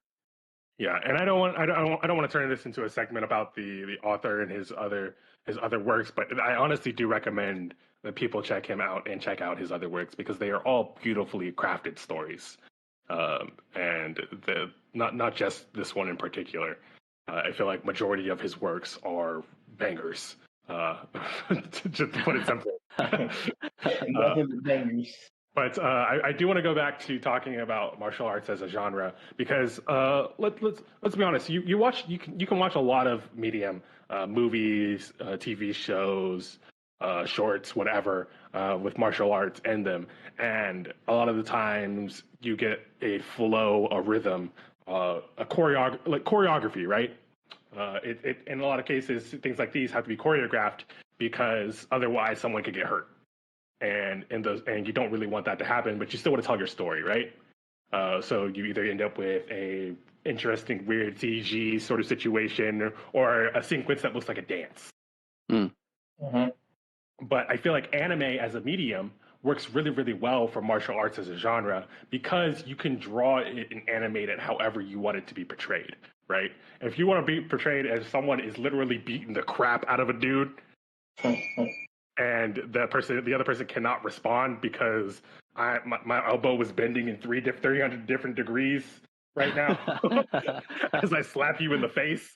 But it's the idea that with animation you can go about beyond the bounds of what the human body can naturally do, but still make it look feasibly possible, right? Mm. And it ends up being even more similar to a dance, perhaps, but you get the full portrayal of the energy and intensity behind it. And I feel like that's what really enthralls me because I know like Gabby doesn't fuck with fight scenes and like anything. What? She's not a fan of. She says that whenever she sees a fight scene and it goes on for longer than 5 seconds, her brain just automatically shuts off. And it's like, yeah, no. I mean, like I can't say that I don't. It doesn't happen the same to me, but like I get enthralled by it when my brain shuts off, right? Like I'm just focused on that because it's like watching a sequence play out on a strip of 9mm. Like you're watching it. You're looking at the frames by frame, right? Yeah. And this is like an old timey movie. What's the word I'm looking for here? Those like projector screens. Yeah. Okay. Like it's like one of those, and it's like you get to see literally the transition from a position to another position, and it's crisp, it's clean. In a lot of these cases, there are a lot of martial arts anime out there that are absolutely garbage. Like the fight scenes make no sense. You can say like, oh, there's no way that the human body could move like that, and you could see that there's no way for the human body to move like that. They just drew it that way and it ended like that. But in Katana Gatari, the anime is not revolving around the fight scenes, but the fight scenes themselves are put together extremely well, and it is like watching a play. It's the Sakuga. Yes. Yeah. Yes. Thank you. I had forgotten about that word. Yeah, that's the word. It's where all the budget goes, baby. That crazy Sakuga, man. You know, the scene that pops right into my mind is when Yuji and the other guy are just pounding down on Mahito or whatever in Jujutsu Kaisen season 1. When he can't even respond because they're just like jumping him. I know exactly. Like you see every punch, and it unlike a movie, like you're saying, unlike a movie, it's not holding back.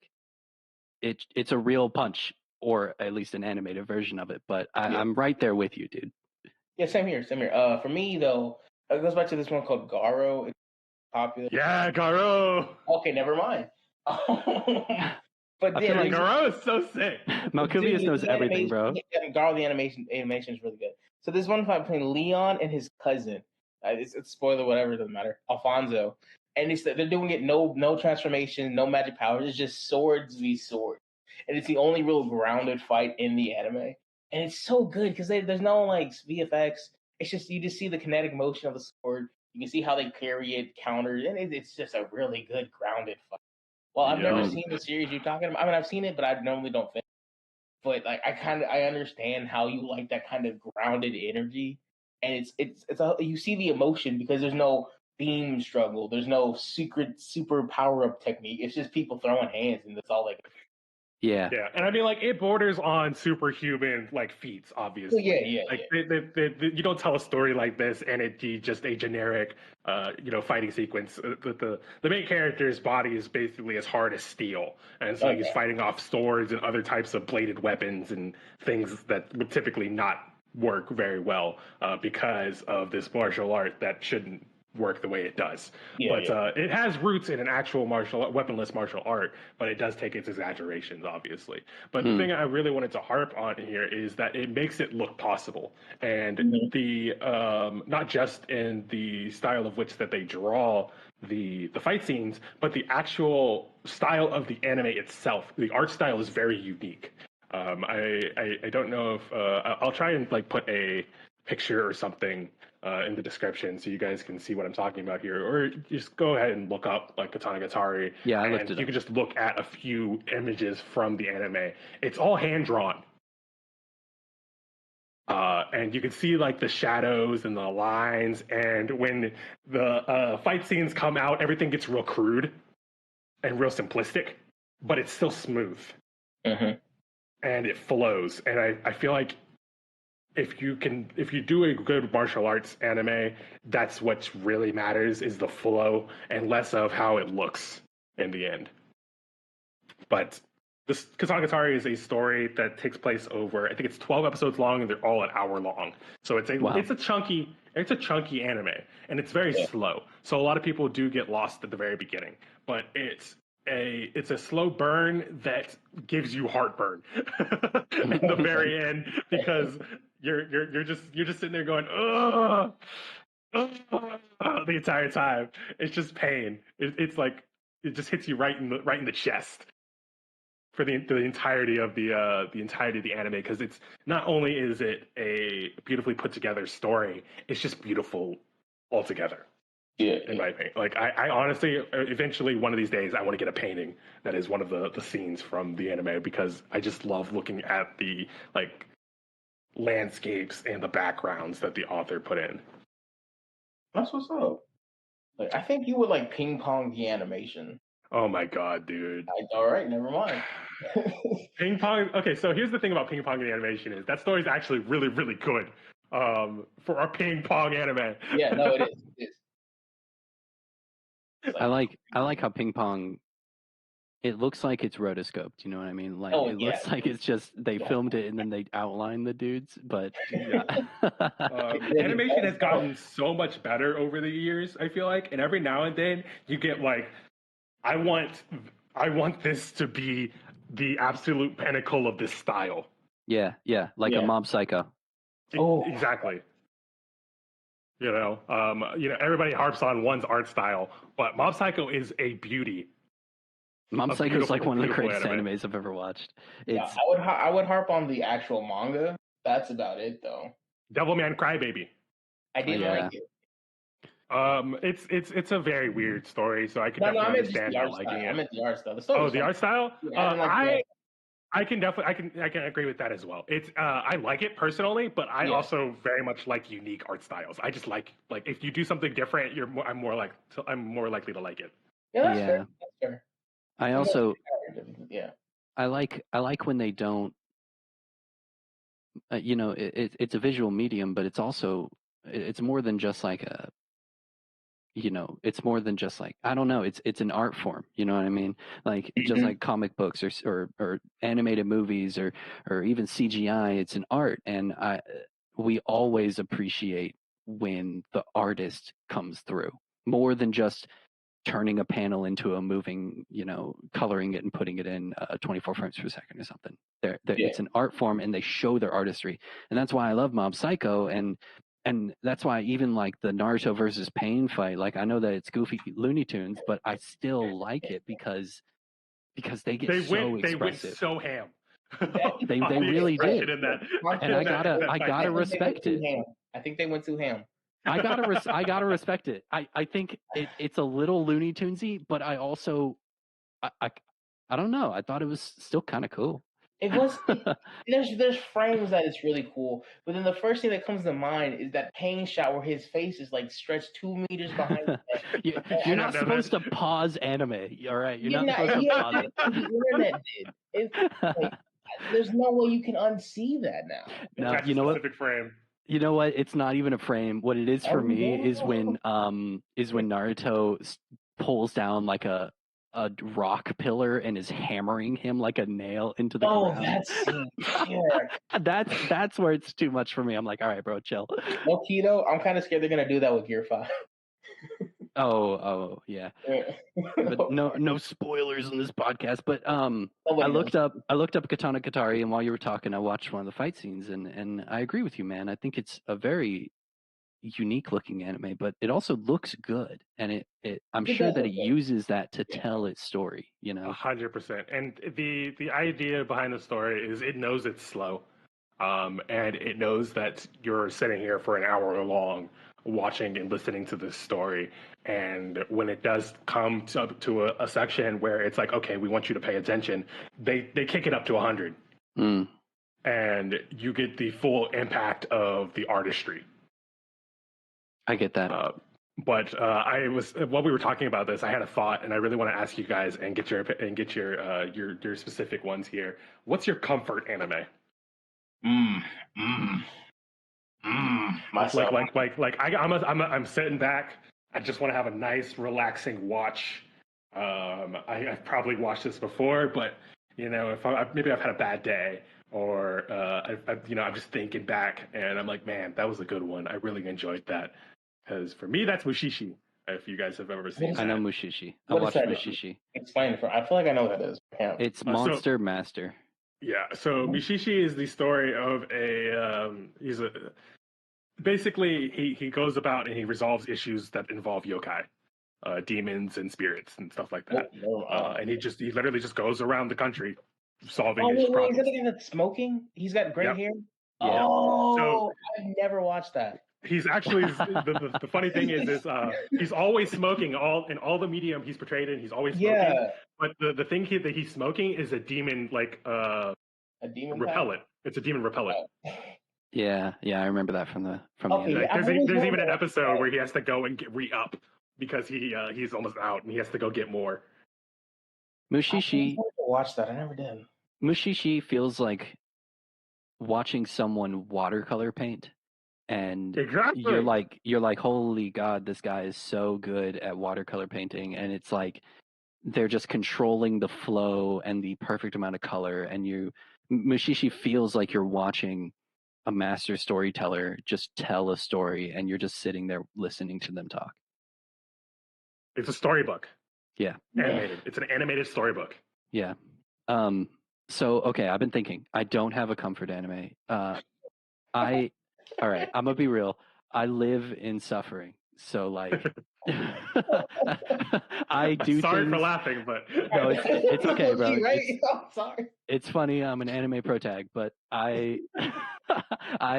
when I feel bad, I make myself feel bad. I watch, like, I read manga where the main character dies. Like, I go back and I watch Anohana and I'm like, yeah, pain. You know what I mean? Like, I don't watch anything to feel good. I don't watch anything to turn my brain off. If I'm going to watch it, I'm watching it to feel an emotion, you know? I get that. Looking for that stimulation. Okay, so I'm like that, but not that. I'm sorry, I'm depressed. No, dude. On certain days, you're preaching to the choir with me. But I don't have a comfort because I don't like rewatching anime. It's not gonna hold up. I'm always scared it's gonna happen. That happened to me in something else like a while back. So I have comfort in manga instead. Really? Wait, yeah, so you haven't rewatched like Gurren Lagann or anything? No. I'm really scared it's not gonna hold up for me. Oh no! I can tell you it 100% does, but I get it. I get it. It's that fear. It's that fear. No, I understand. Because I'm not the same person I was when I saw it. I'm not the. It's 100% valid. 100% valid. Like I'll go back to like Shaman King or like Gintoki. Oh, you go back to like the comedy, like the okay. Yeah, so I'll go back to those. Well, that's because the jokes still hit, dude. The jokes are still funny. Aged really well. I don't know if I agree with that, but all right.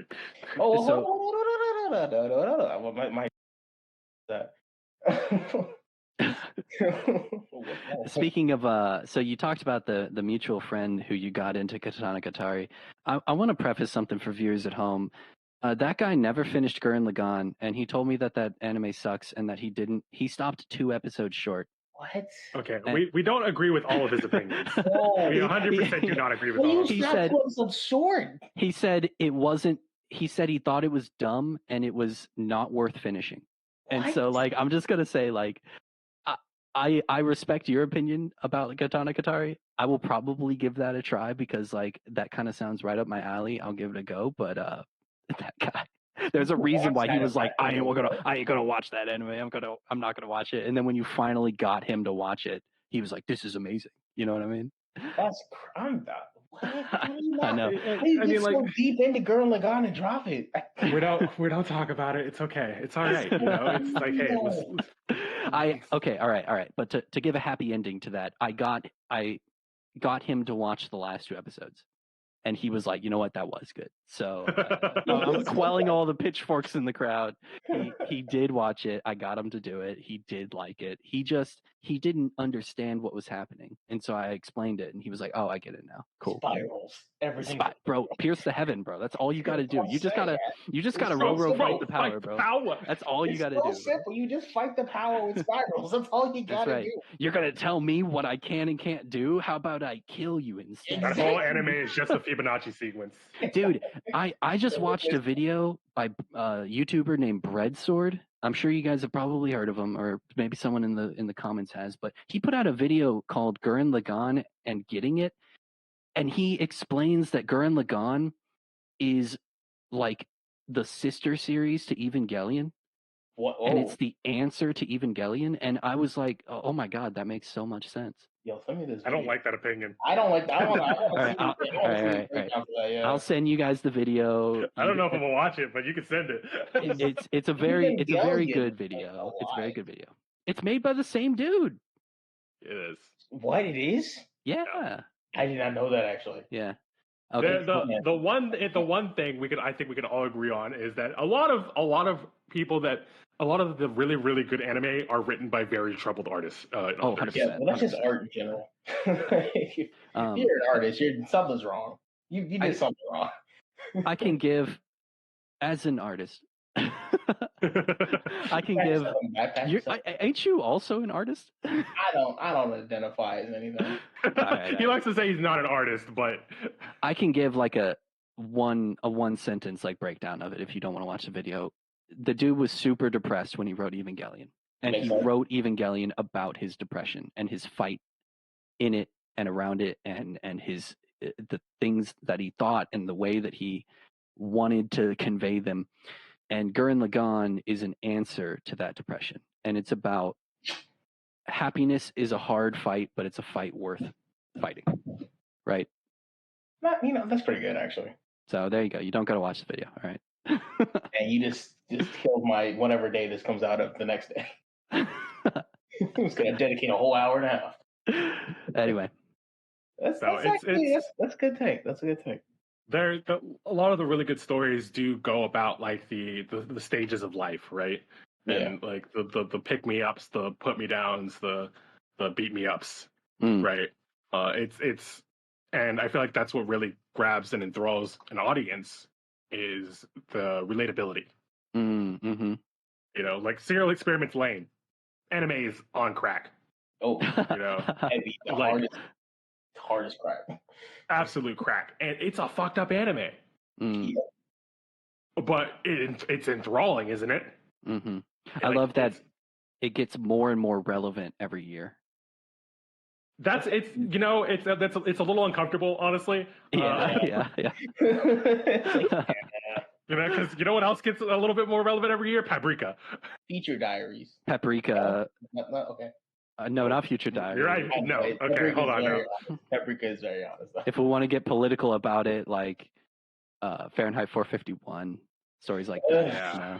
It gets it gets closer to reality every year, and I'm like, nah, those are fiction for a reason, my guy. Like, y'all but then you have stories. Then you have stories like Claymore, for example, right? Like, Claymore. Dude, I have not read Claymore. I literally have it open on my phone. As of yesterday, I actually was like, I'm going to read Claymore. If this isn't the universe telling you to read Claymore, it's a fun read, man. It's time to read it. It's time to read it. But it's a fun read. It's a fun read. I heard it gets really weird. Claymore is a story of finding out who you are. Claymore is a story about identity. I like You're that. always a sword. You know what? And that actually brings me to like my next point of coming of age stories are usually like a young teen or a young adult who's been like struggling or a hero, right? But coming of age, the age is not defined. All stories can be coming of age. Black Lagoon is a coming of age story. It can be. It really is. Oh my, yeah. Like, it really is. Yeah. Stories even written from the perspective of like let's take it back to Nozokiana. Those are like senior year college students. It's a coming of age story. You know what I mean? Coming of age it's a ubiquitous term, and like you said, the relatability. We always want someone to just get it, and coming of age stories do that. It's the humans are always chasing after something that understands them. Oh, 100%. Yeah. Something to define them. Mm-hmm. Right. And media as a medium is, I feel like, built to portray an understanding. Right? Because you vibe with something if you feel like it resonates with who you are as an individual. Right? like, oh, I get what this is saying, or I feel that, or I think I understand, or, like, man, I wish this was like, I wish I was experiencing that, like that sort of thing, right? Yeah. Yeah. Like, it's the extreme emotion that you can attach to whatever it is, whether that's a positive or a negative emotion. And that's why I don't watch isekai. Everyone can relate to a All power. right, that's the end of it. No, who doesn't relate to my girlfriend with a jacket in a different world? Or something? No. I'm a pen cap in a girl's school bag. The isekai. I reincarnated as the different world. Oh no, dude, you just called the next anime that's coming out. That's the future of anime right there. Reincarnated as a bookshelf. That holds my favorite manga. Oh, and it actually exists in the manga. That's why. Does it matter? Like, why not? There's a lot of really weird ones. There's a lot of stupid ones. There's a lot of ones that are literally just building off of the hype that something else created. Yeah. Right. But they all follow a dream or an idea that someone had that they wanted to make reality. And a lot of them don't end up good. They're definitely more bad anime than good anime. But the thing is like we can have this conversation because there's more than enough anime to talk about that are good enough to talk about. Yeah. That give you that idea that like I want to sit down and have a conversation about this because it makes me feel a certain way. Mm-hmm. And I feel like that is the highlight of the medium, personally. I don't know. The idea that for however long it's been since we each started watching anime, we still, at this point, even if we don't keep up, even if we don't constantly, from freaking the time we wake up to the time we go to sleep, consume, we're still interested and like it enough to sit down and talk about. Oh, 100%. I think it's like now that it is so established, I don't think anime is going to go anywhere, Never. Words, it's kind of a weird thing to say, but words, like on a page, can only say so much. And then adding an image on top, manga or comics, showing the expression, show, don't tell, it adds so much more depth. And then you get to the animation of it. And a small movement, a small facial expression, the way that the voice actor says something takes it tenfold beyond. There's nothing that can replace it. I think that it's like what you said about martial arts in movies. It's a choreograph. It looks like a dance, but in anime, you can take it so much further. Exactly. The limit is what you can imagine. Essentially, because as long as you can put it on paper, it can be animated. Yeah, except for Oyasumi Pun Pun. Never adapt that. Never adapt that. Not to beat a dead horse, but like I'm just gonna follow up what you were saying. Pictures with 1,000 words, right? And exactly. You're gonna get 1,000 words every time you see somebody animate something. Like Carl was saying, off the facial expressions, the vocal inflections of somebody. Kakegurui. Yes, sure. I haven't seen it, but yeah. You never watched? Okay, well, if it's on Netflix, I definitely recommend checking out at least one episode of it. Is that the gambling anime? That's the gambling one. If you want to talk about an anime that has facial expressions. Yeah, the orgasms. The O-face anime with the red costumes. The gun scene. I don't know. But the idea is like that is how they chose to portray the emotion of the characters, right? Is by overly exaggerated facial expressions. Yeah, like Food Wars. Yep. Yeah. It's like Food Wars. Food Wars created an entire genre, let's be honest. Dude, yes. Just like there's a billion Kiritos out there, there's a billion O-face to generic thing. Yeah. Look, for how good anime is, it's also terrible. So Yeah, no, 100%, 100%. That's fair. I can't say it's the greatest thing ever, but I also can't say it's the worst thing ever. You know? No, Yeah, and I feel like you could say that about literally every medium. Oh, for sure. Literally every medium. Yeah, but the thing is, though, it's just because it's not as niche now, but it's quote unquote, foreign to a lot of people. That's why it's hard for people to get into anime because for every, I guess, Jujutsu Kaisen, you've got a Food Wars or Boku no Pico for like every, I don't know, Angel Beats. It's like you got to explain. Like, no, it's not. There's no parallel to Boku no Pico. you just had to throw it in. Club. I just wanted to put it in. I just wanted to say right at the end of the podcast, he's like, "Let me slide in Boku no Pico." If you know, you feel me. But the statement still stands though. It's like I have a friend. I've been trying to get her into anime. She's like, nah, I don't want to see a bunch of, because she's, for some reason, nobody stopped her, but she saw Food Wars first. I'm like, no, you can't. That's not a good anime to get watched. Get into it through Food Wars. Yeah.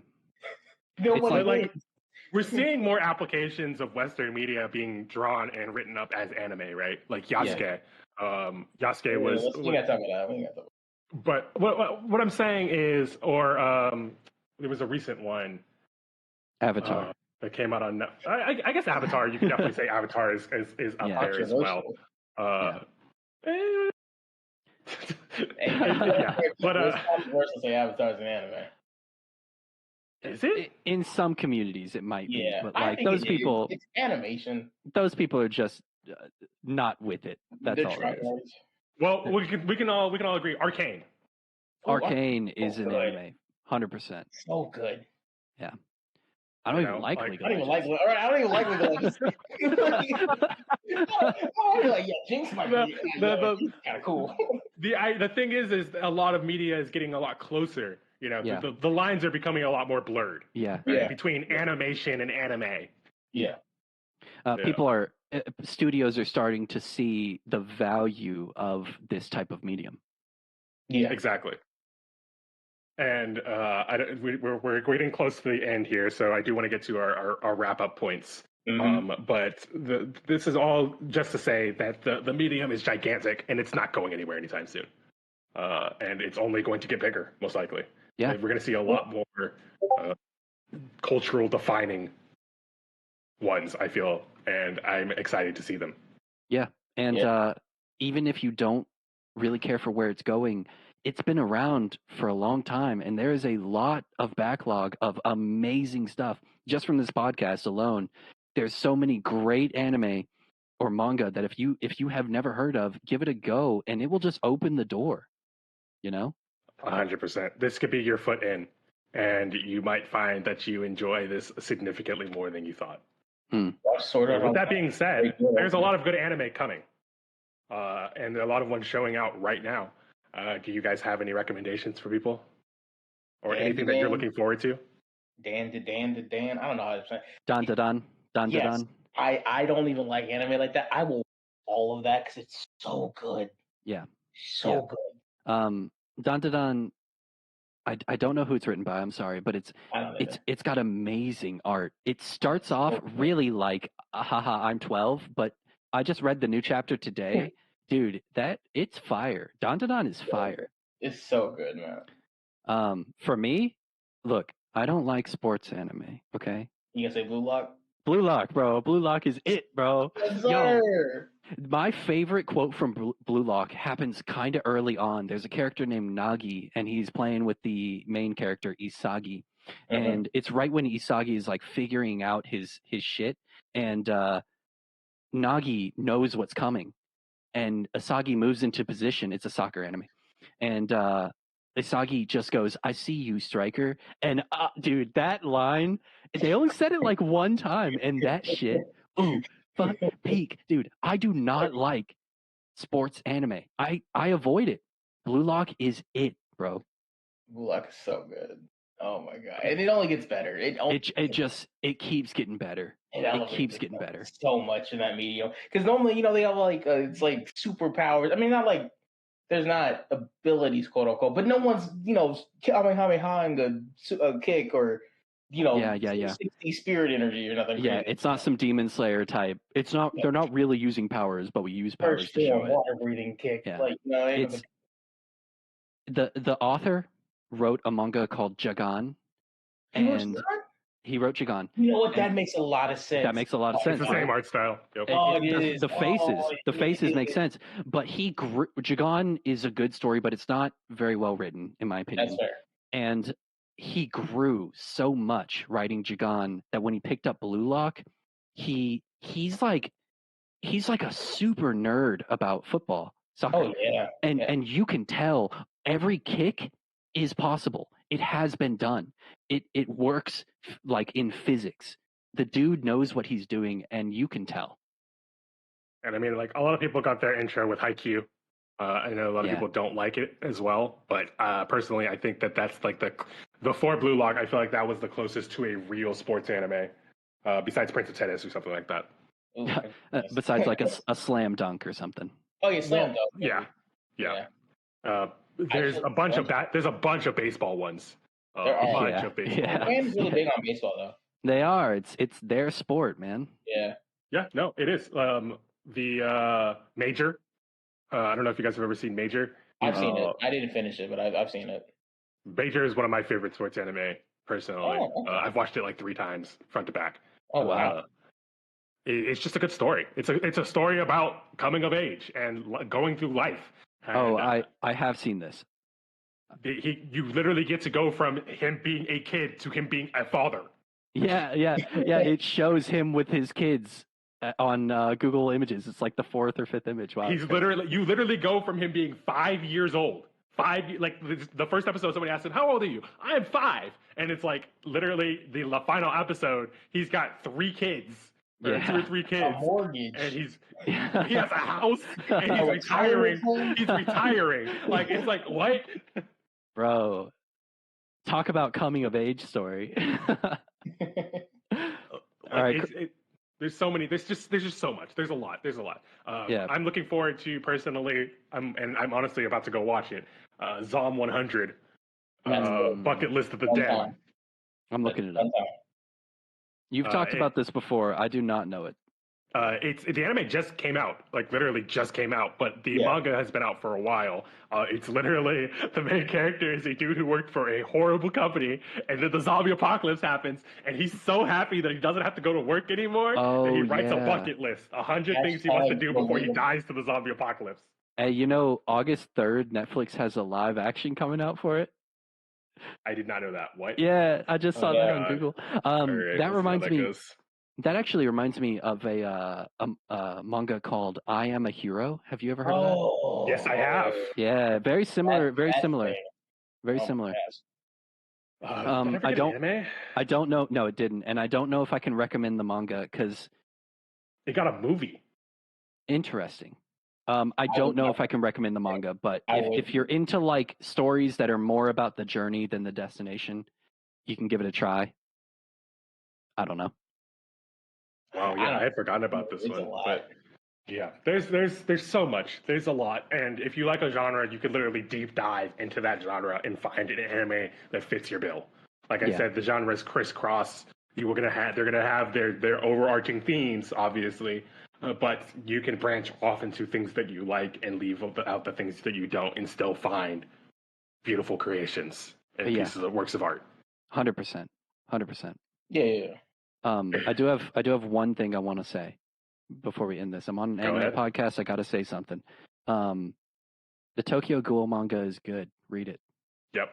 Don't read Tokyo Ghoul though. No, read it. Read it all. Read the whole thing. The whole thing is good. I gave it too much flack in high school. I reread it a couple years ago. It's a masterpiece. Tokyo Ghoul is amazing. Read it. So nope. We're gonna leave it there. It's over. We're done. Later, guys. Bye. He becomes a dragon. Bye, everybody. Bye.